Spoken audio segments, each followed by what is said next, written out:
नमस्कार। आज मैं बताऊंगा जयपुर में हुए विश्वकर्मा महाकुंभ के बारे में। जयपुर में जो विश्वकर्मा महाकुंभ 3 सितंबर 2023 को हुआ, ये विश्वकर्मा महासभा के द्वारा बनाया हुआ है और इन्होंने प्रथम ये महाकुंभ किया है। इसमें अलग अलग लोगों के भाषण हुए। ये क्यों हुए? ये सामाजिक एकता, राजनीतिक चेतना और शिक्षा के प्रति और समाज के प्रति पूरी जागृति देने के लिए, इसमें प्रयास करने के लिए ये महाकुंभ हुआ। और इसमें कई बीजेपी के, कांग्रेस के आदि पार्टियों के नेता वगैरह उनका भी संबोधन हुआ और कुछ का नहीं हुआ क्योंकि संख्या बहुत ज़्यादा थी। यहाँ मैं आपको 17-18 लोगों के बारे में बताऊंगा कि उन्होंने क्या क्या बोला अपने भाषण में। जगदीश जी धनखड़ उन्होंने मुख्यमंत्री का संदेश सुनाया अशोक गहलोत का कि ये विश्वकर्मा महाकुंभ है वो सफल हो। राकेश जी जहांगीर हैं जो कि पिछली बार चुनाव में हार गए थे, थोड़े पीछे रह गए थे और बीजेपी से बिलोंग करते हैं और आने वाले समय में चुनाव लड़ेंगे। उन्होंने भी अच्छा वक्तव्य दिया। और संजय जी हर्षवाल हैं, उन्होंने 3 बातें बताई। और संजय जी हर्षवाल उन्होंने ही राजस्थान का ये महाकुंभ कराया। संजय जी हर्षवाल राजस्थान विश्वकर्मा जहांगीर महासभा के अध्यक्ष भी हैं। श्री हर्षवाल जी ने बताया कि विश्वकर्मा जयंती को सार्वजनिक अवकाश घोषित किया जाए। और दूसरी बात बताई, विश्वकर्मा मंदिर के लिए जमीन दे ताकि स्कूल, लाइब्रेरी वगैरह ऐसी संस्थाएं हमारे समाज को सौंपी जाए ताकि हम उसका काम आगे कर सकें। और तीसरी बात बताई कि आरक्षण का फायदा नहीं मिल रहा है, सरकार को चाहिए कि हमारी मांग माने और हमको ज़्यादा आरक्षण मिले। और उसके बाद में रामचंद्र जी उता जो कि राजनीति से टिकट देने की बात की है। और सुमित शर्मा जी उन्होंने 3 यक्ष प्रश्न पूछे कि भाग्य क्या है, तो आज का कर्म ही भाग्य है।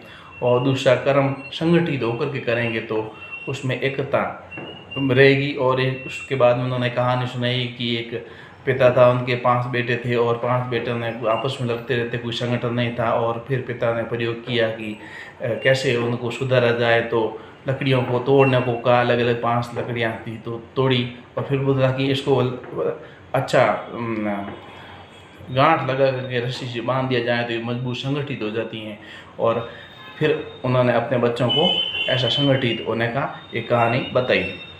उसके बाद में अनुशासित व शिक्षित और नौकरी लेने वाला नहीं, नौकरी देने वाला बताया समाज को। और भारत, छोटा भारत यानी आप सभी भारत के व्यक्ति हैं, ऐसा छोटा भारत, यहाँ की गंगा, जमुना और सरस्वती वगैरह वो सब उदाहरण दिया।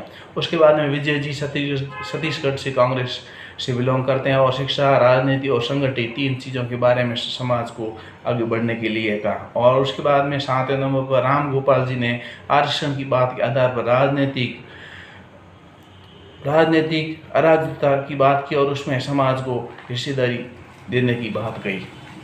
उसके बाद में अजीत जी मॉडर्न ने दोनों पार्टियों से विवश होना पड़ेगा नेताओं को, ऐसा उन्होंने कहा कि हमारी जो चेतना है वो सभी पार्टियों से, कोई पार्टी से मतलब नहीं, हमारा समाज आगे बढ़े हर पार्टी से। उसके बाद में रामचंद्र जी जांगड़ा जो राज्यसभा से सांसद हैं हरियाणा से, उन्होंने घर की मानसिकता नहीं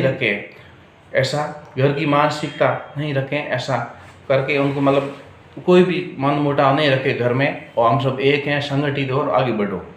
उसके बाद में कैलाश जोशी जो बीजेपी के मंत्री हैं, उन्होंने कर्नाटक से, उन्होंने वास्तु पुरुष विश्व वर्मा जी के बहुत कलात्मक मंदिर बनाए, द्वारिका मंदिर बनाया और बहुत सारे रथ बनाए कृष्ण भगवान के। और ये कलात्मक जो वास्तु कला है वो विश्वकर्मा जी में है, ऐसा उन्होंने बताया। और ये भी बताया कि 2 लाख जो सरकार दे रही हैं कलाकारी विश्वकर्मा समाज या जो भी कलात्मक चीज़ें, इसमें श्रम के रूप में 2 लाख जो दे रही हैं उसमें 5% का ब्याज सरकार लेगी।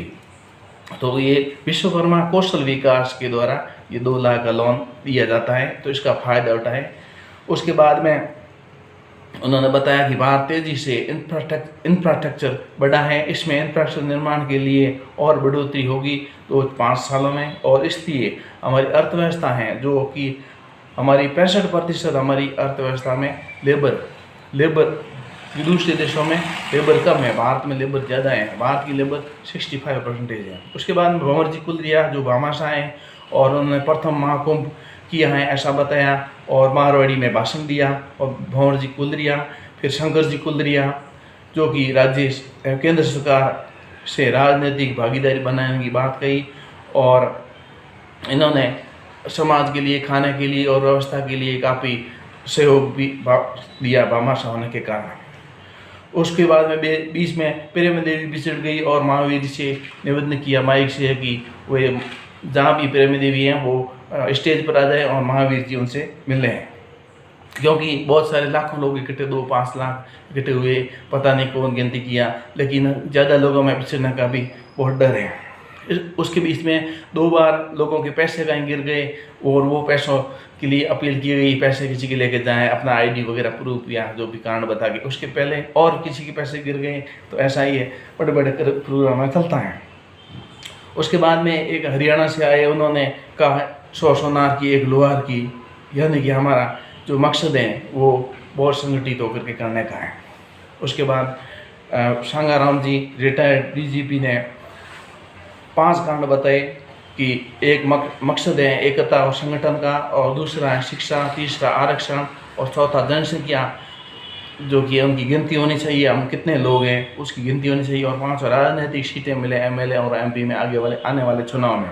उसके बाद बाबूलाल जी ने वक्तव्य दिया, और उसके बाद में नीलू को महिला प्रकोष्ठ की अध्यक्ष बनाया राजस्थान की। इस प्रकार से काफ़ी भाषण होने के बाद में रामपाल जी जो कि राष्ट्रीय अध्यक्ष हैं, उन्होंने भाषण दिया, क्योंकि पूरा भाषण इन लोगों ने अलग अलग दे दिया और लास्ट में अध्यक्ष का ही भाषण होता है। उन्होंने राजनीतिक में जगह लेनी है और लेनी मिलेगी नहीं, छीननी पड़ेगी एमएलए एमपी के लिए, आप प्रयास कीजिए, कोशिश कीजिए, मेहनत कीजिए, ये बात कही। दूसरा उन्होंने बताया हमारा बच्चा जन्म से इंजीनियर आर्किटेक्ट होता है, तो इसके लिए ज़्यादा डरने की ज़रूरत नहीं है, उसको इंजीनियर आर्किटेक्ट जन्म से ही विश्वकर्मा जी ने बना दिया है। तीसरी बात उन्होंने प्रेम भाईचारा बनाए रखने की और शिल्प कला में देश में अपना जो नाम किया, जैसे सरदार वल्लभ भाई की मूर्ति बनाई वो भी सुतार थे, और रामेंद्र का डिजाइन आर्किटेक्ट वगैरह वो भी सुतार है, और संसद भवन जो बनाया भंवर जी कुलरिया वगैरह ने, तो उन्होंने भी सुतार हैं। तो ये हमारे बहुत कलात्मक जो इसमें नाम, हमारी समाज का नाम रोशन हुआ है। और नया संसद भवन नरसिंह जी कुलरिया ने बनाया अपने डिजाइन के, और संत उसके बाद में जब ये पूरा हो गया तो उस संत बाल भारती जी ने आवेदन, निवेदन और संवेदन के द्वारा ये अपना वक्तव्य बोला कि हमको आगे बढ़ना है, और ये संत समाज भी आए। इस प्रोग्राम में करीब 3 से 5 लाख लोग इकट्ठे हुए और बहुत दूर दूर से आए। इसमें काफ़ी लोगों ने भामाशाह के रूप में अपनी सहयोग दिया, और सबसे बड़ी बात 11,000 महिलाओं की गिनती की थी, और उसके अलावा और ज़्यादा संख्या में जुलूस कलश यात्रा में बहुत सारी 11,000, 15,000, पता नहीं 20,000 महिलाएं ने भाग लिया। इसमें राजनीतिक से बहुत जुड़े हुए व्यक्ति थे, जो राजस्थान में जगदीश सिंह जहांगीर और राकेश सिंह जहांगीर जो पिछले चुनाव में हार गए थे, और जगदीश सिंह जहांगीर कांग्रेस से जीते हुए थे। और आने वाले चुनाव में ये सब राजनेता जो भी हैं वो अपना प्रयास करें और एमएलए एमपी के चुनाव में भागीदारी बढ़ाएं, ये इस राजनीतिक चेतना जरूर जागृत करें। ये इस प्रकार से जयपुर में महाकुंभ जो प्रथम महाकुंभ हुआ है।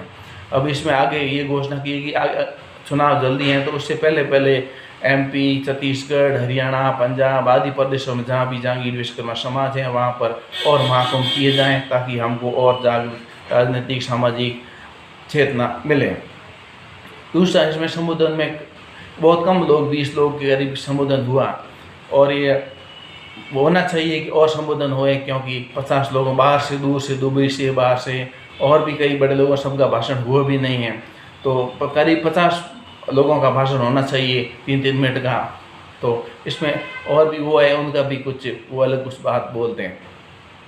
लेकिन अभी जो सबका अलग अलग टाइम, अलग अलग क्या बोलना, सब मिल करके काफ़ी दिन से, एक हफ्ता से प्रयास कर रहे थे और ये आयोजन महाकुंभ बहुत सफल हुआ। और आगे भी ऐसी आशा करते हैं कि महाकुंभ के माध्यम से समाज की राजनीतिक सामाजिक चेतना बढ़े और समाज एकजुटता के साथ में आगे बढ़े और भारत माता की जय बोलते हुए जय विश्वकर्मा भगवान की। आप मेरे चैनल को लाइक कीजिए, सब्सक्राइब कीजिए और शेयर कीजिए। बहुत बहुत धन्यवाद।